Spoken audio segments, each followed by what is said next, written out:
दीपावली की हार्दिक शुभकामनाएं। स्वप्रकाश का प्रेरणा पर्व दीपावली।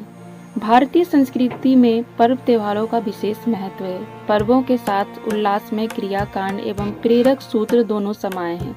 कर्म कांड और उससे जुड़ी प्रेरणा, ये दोनों स्कूटर के दो चक्के के समान हैं। अंधे और पंगे की जोड़ी की तरह दोनों के सम्यक तालमेल से ही लक्ष्य तक पहुंचा जा सकता है। दीपावली की प्रेरणाएं की जीवन को दिशा बोध कराती हैं। दीपावली को पर्वों का राजा कह सकते हैं। भगवान राम राष्ट्र के आध्यात्मिक उत्थान, अनौचित्य के विनाश तथा औचित्य की स्थापना के लिए राज्य सुख त्याग कर 14 वर्षों का वनवास स्वीकार किए थे। जब वे असुरता के प्रतीक रावण पर विजय प्राप्त कर अयोध्या लौटे, तब उनका स्वागत दीपमालाओं से सजाकर किया गया। कहते हैं कि तभी से लोग दीपावली मनाते आ रहे हैं। आज भी समाज में धर्म के नाम पर वितंडा फैलाने वाले रावणों, राजनीति के नाम पर राष्ट्र का शोषण करने वाले जरासंधों, कंसों, दुर्योधन तथा राष्ट्र की अस्मिता का अपहरण करने वाले दुशासनों की बाढ़ है। हम सबको इनके उन्मूलन के लिए समर्पित भाव से अपनी प्रतिभा, पुरुषार्थ, धन तथा समय सब कुछ न्यौछावर करना चाहिए, ताकि इतिहास हमें भी दीप मालिका सजाकर याद करे। विशेषकर आज के भौतिकवादी युग में, जब लोगों की वृत्ति भोगवादी होती जा रही है, लोग बिना कष्ट कठिनाई सहन किए ऊंची सफलताएं हस्तगत करना चाहते हों, वहाँ दीपावली के दीपक का महत्व बढ़ जाता है। दीपक स्वयं जलता है, कष्ट सहता है और संसार को प्रकाश देता है।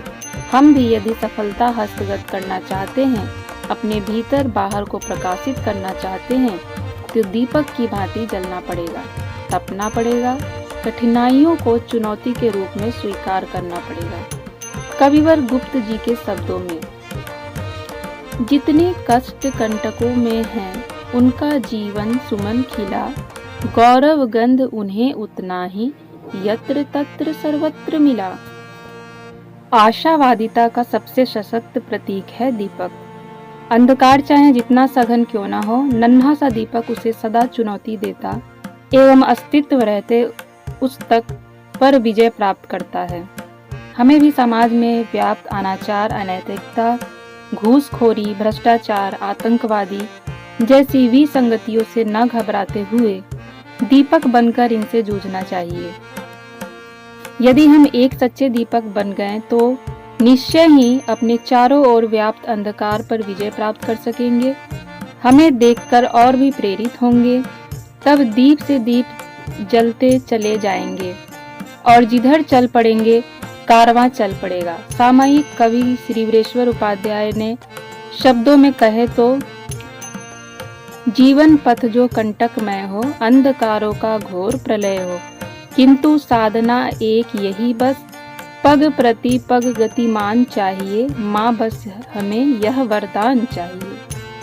दीपावली लक्ष्मी का पर्व है। युग निर्माण योजना मिशन के संस्थापक पंडित श्री राम शर्मा आचार्य ने धन को माँ के दूध की संज्ञा देते हुए कहा है कि हम लक्ष्मी को माँ समझकर अपने जीवन को विकसित, सामर्थ्यवान बनाने के लिए उपयोग करें, न कि भोग विलास तथा ऐशो आराम के लिए। हम इस पर्व में लेखा जोखा तो करते हैं, वर्ष भर के लाभ हानि का विचार भी करते हैं, किंतु यहीं तक सीमित न रहकर हमें अर्थ के संयमित उपभोग की प्रेरणा भी लेनी चाहिए। ईशोपनिषद एवं उपनिषदकारों ने यही प्रेरणा दी है। ईशावास्यामिदं सर्वं यत् किंच जगत् याद जगत् तेन त्यक्तेन भुजतिथा मा गृदः कस्य सवृद्धिनम्। वस्तुतः दीपावली प्रकाश का पर्व है। युगों से हम इसे मनाते आ रहे हैं, किंतु उक्त संकल्पों एवं प्रेरणाओं के अभाव में हमारी दीपावली प्राणहीन होती जा रही है। पूजा पाठ करना, दीपक जलाना आदि श्रद्धा एवं उत्साह प्रकट करने के सारे उपक्रम निरर्थक हो जाते हैं यदि हमारे अंदर अंधकार से जूझने की प्रेरणा नहीं उभरी। अतः इस पर्व पर हम सब संकल्प लें, दीपक बनने का, प्रकाश स्तंभ बनने का, मील का पत्थर बनने का। तभी दीपावली पर्व सार्थक होगा। हर संकल्पवान व्यक्ति को नेपोलियन के ये शब्द नथिंग इज इम्पॉसिबल हमेशा याद रखना चाहिए। आदरणीय शैल दीदी पांड्या। तो आप भी संकल्पवान बने और इस दीपावली अपने मन के सारे अंधकार को मिटाने और एक अच्छा व्यक्तित्व उभारने के लिए प्रयास करें। आपकी दीपावली मंगलमय हो और रोशनी से भरपूर हो। जय गुरुदेव।